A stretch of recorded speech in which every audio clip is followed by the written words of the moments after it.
Angkatan bersenjata Rusia merilis rekaman detik-detik penghancuran senjata anti pesawat.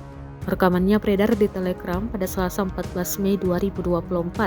Dalam keterangan unggahan disebutkan Lancet menyerang formasi Ukraina yang dimuat di truknya. Senjata tersebut diduga kuat 2S6 Tunguska. Serangan ini dilakukan di pinggiran desa Vyazenka. Ledakan tampak jelas dalam rekaman.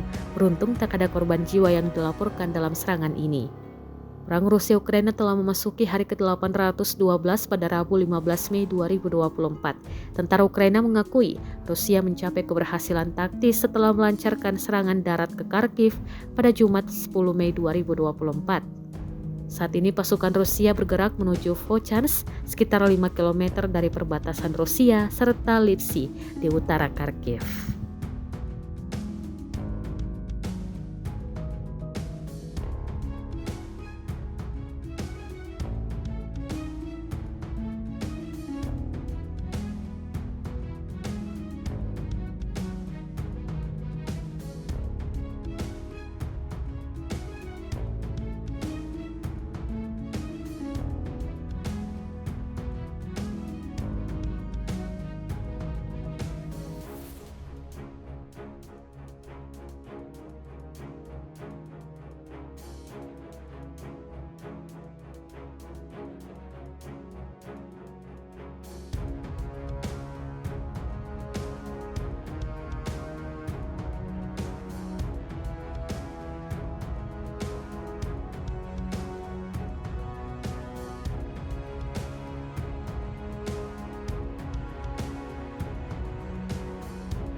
Download Tribun X sekarang, menghadirkan lokal menjadi Indonesia.